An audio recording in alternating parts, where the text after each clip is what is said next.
And joining me now is Danny Makki, a political commentator in Damascus, who heard some of the explosions around the city. Thank you for joining us. Firstly, what did you hear in terms of the airstrikes that were launched just a few hours ago?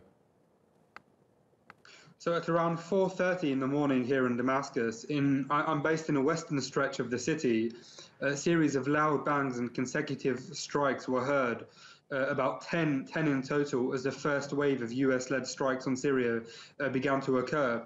Instantly, it was clear that this was a US-led strike and very far away from the usual, typical, normal sounds of warfare in Damascus. You could tell that these were big missiles being fired, and the impact of these missiles falling was heard all across Damascus.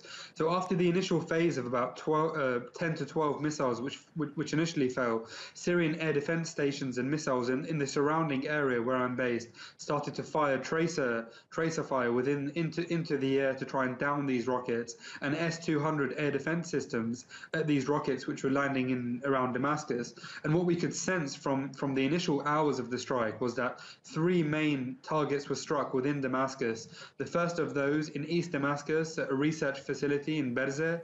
The second, Mezzeh military airport, which is on the western stretch of the city as well. And the last target, which was supposedly attacked, although state media has denied it, is the research facility in Jemraya on the western outskirts of the city. Now, what we know from what Macron stated, the French president, a few days ago, is that most attacks would be limited to supposed research facilities regarding chemical weapons, and it seems that the attacks have been limited to those three particular sites. We have also heard reports from Homs and Hama of other attacks taking place, however that's still unconfirmed. What I can tell you now is that Russian jets are in the sky in Damascus and Qalamun and Homs in an attempt to ward off any potential further US-led strikes on Syria, and there is no death toll in regards to the strikes thus far. But what we do know is that there has been a lot of surprise and shock in Damascus in the early hours of this morning due to these strikes. I mean, just from a personal perspective, some of the strikes landed very close to where I'm based here. They created a huge sound with the neighborhood, and my house shook to the core. So you can tell that these strikes are not purely symbolic. They are targeting military installations around Damascus and have been relatively successful in doing so. Other additional information has suggested that a total of 13 rockets were supposedly downed by Syrian air defense forces. Now, that might perhaps seem an exaggeration at this point, but the fact that air defenses may have downed some rockets is relatively consistent with what I've been hearing over the previous hours of tracer fire being fired into the air and S-200 missiles being fired at rockets coming in. And what I can also tell you is that the strikes didn't just happen via rockets or missiles.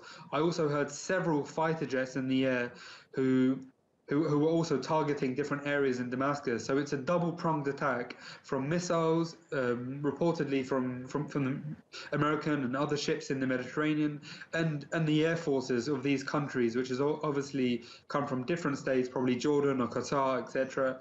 So it's a double-pronged attack, and as we see the impact from the damage of these strikes so far in Damascus, it's still unclear in terms of how many people have been killed, whether any people have been killed. State media initially reported that 3 civilians were wounded, but there hasn't been any information regarding that matter since then. But in the forthcoming hours, it will be interesting to see what kind of response is generated by Syria's allies, by Moscow, by Iran, by Hezbollah, and whether there will be a response in the forthcoming period. If there is, then it's likely it will be done in a very calm and collective manner, so as not to provoke a further escalation at this moment in time. We know that the Assad regime has been locked in a fierce battle to retake eastern Ghouta near Damascus, near Assad's power base, and the one town left in that enclave is Douma, that still has a rebel presence there. Do you believe that these latest airstrikes might affect Assad's attempt to retake that rebel-held town? Well, absolutely not. I mean, the problem in Douma at the moment is that the evacuation of Jaish al-Islam from Douma hasn't happened so far. You've had a huge set of evacuations which have taken place over the previous 2 days of 40,000 civilians and 8,000 Jaish al-Islam fighters, and this evacuation is set to be completed this morning or today. So from the perspective of Damascus, it's business as usual. You've got this UN committee, this group coming into Douma today to check out the location of the suspected chemical weapons attack. You've got no Syrian forces from the official army in Douma at the moment. As per the agreement, the only Syrian forces present in Douma are police forces and Russian military police who have been into the town, the last remaining rebel-held area of Eastern Ghouta. And that was yesterday. What I hear from the ground now is that there are only a couple of hundred of remaining Jaish al-Islam fighters, and that by some time today they would have left Douma completely towards Idlib and areas further north in Syria, at which time the rest of the Syrian police force will come in and declare the town under full government control. The Russians have been at the site of the suspected chemical weapons attack 2 days ago, so for the time being, the plans to evacuate the rest of the militants from Douma is still taking place. There's been no change to that particular process. It's set to continue, and any other information regarding the evacuation as of now is not correct, apart from the fact that it's the same as, and these Jaish al-Islam rebels will be evacuated to Jarablus today at some point, for sure.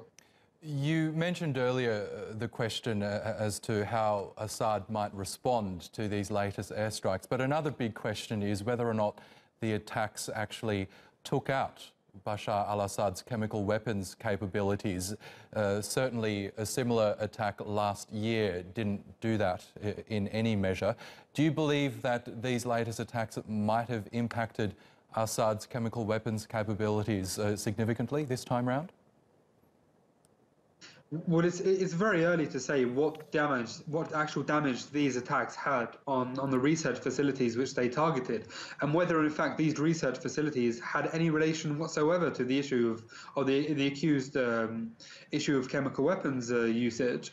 The military facility in Berzeh is more of a research center for academic studies. The one in Jamraya, which was targeted, is far more likely to have some sort of impact on the chemical weapons issue. But it's clear that most of these bases or sites which were targeted would have been cleared of any significant technological equipment or warplanes, as in Berzeh Military Airport, days ago. So it's unlikely to see that these attacks would have had a huge impact on any sorts of capabilities present. But what we can gauge so far is that there has been an attack. So the attack itself may be seen from the view of Washington as a deterrent to Assad using these weapons in the future. But as said again, these investigations still need to be clearly assessed by the UN team, which is set to enter today. And that is also another reason why no one expected the US to target Syria today, because of the fact that you have this delegation from the chemical weapons group going into Douma today. It would have been more fathomable for the US to wait for their findings, or for them to leave these sites at the very least to begin some sort of attack. So in terms of pinning the blame on Assad, that's still unclear as to whatever the UN delegation sees and comes to a decision. I mean, if these attacks have been used, it's impossible that any remains of these gases used can be cleared from the scene. It's impossible. They remain for up to a month. So the UN definitely has an opportunity today, if they're still going to go to investigate the depth of these accusations and whether it's really true, or else any other investigations conducted by the Britain or France or the United States hasn't been internationally verified thus far. So you're basing it on strands of evidence for each individual country rather than a UN verified investigation. So it's important to see how that will develop over the next 48 hours. Okay, Danny Makki, we do appreciate your time. Thank you for that update from Damascus.